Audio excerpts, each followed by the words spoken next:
Welcome back to Live from Colts Camp with the Herald Bulletin here at Anderson University. It's day 9 and the spotlight, surprise, surprise, is on the offensive line. That's always been a strong topic of conversation around this team for the past few years. We talked with head coach Chuck Pagano earlier today about the gelling that's going on with this group.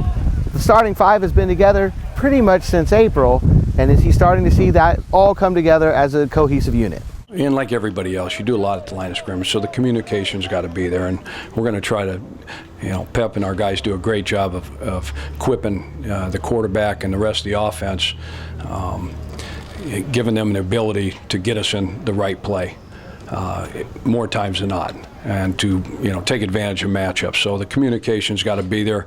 I'm seeing it get better every single day that they're out here. Great group of guys.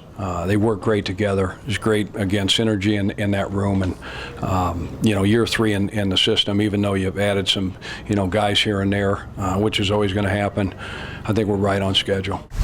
For more on the offensive line, we talked with our guest today, starting left tackle Anthony Castonzo. Welcome back to Anderson University. It's day 9 for the Colts training camp, and our guest today is offensive tackle Anthony Castonzo. Anthony, thanks for joining us. My pleasure. Thanks for having me. One of the things that really is always a topic of conversation around here, I think, is the makeup of the offensive line. First depth chart came out yesterday, and we look at those 5 guys. It's really been close to that group since really OTAs in April. Does that help? I mean, is there some gelling going on with this group right now? Yeah, off the field, we're definitely gelling. We're a real tight-knit group, and on the field, we're starting to get to know, how the guy next to us plays, and just kind of the nuances of the game. So it's been good. Obviously, a little bit of a spotlight on Jack Muhort. What have you seen from him in practices throughout the spring and then out here at training camp? He's doing real well. He's constantly working on his craft, trying to get better and better and better. And I think that kind of relentless dedication to his technique is what's going to allow him to be very successful this year. When you look at the second team line, guys like Joe Wright, John Harrison, Hugh Thornton, they've started before.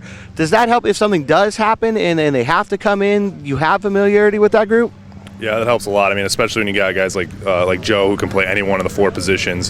Hugh can play either guard, John can play center or guard. So we got guys who are not only good players at one position, but at many positions, which really helps our depth out a lot. It looks like the last couple days, specifically on Monday, physicality kind of amped up a little bit, a couple live periods in short yardage. As a lineman, were you kind of waiting for that? Yeah, it's always good. It's not really football until that type of period. So, it's that extra little oomph that you need in practice leading into a game. Along those same lines, you got that first game on Sunday at Philadelphia. How important is it to get, your series, however long it is, but to get out there and be live and hit somebody wearing a different colored jersey? Yeah, that's probably the best part. You're going against your own guys all camp. You finally get to go against somebody from a different team, and it's very important, just to see how everybody does with that live aspect, because it's that finish. You see how everybody can finish, and that's very important. Yeah, everybody's talked about expectations, the Super Bowl, and obviously this offense, the expectations are so high. But really, right now, it seems like the focus is just on today here. Is that still the same case?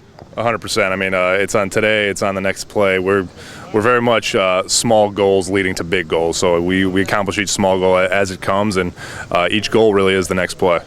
All right. Thanks a lot for joining us, Anthony. Thanks a lot. Of course, it's not all about the offense. The defense is ramping up here at Anderson University as well.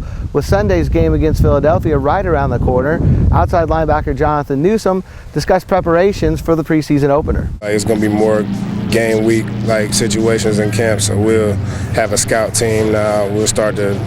Some guys will start to get less reps here and there, but we'll start to tone down a little bit, but still try to keep that same intensity in practice.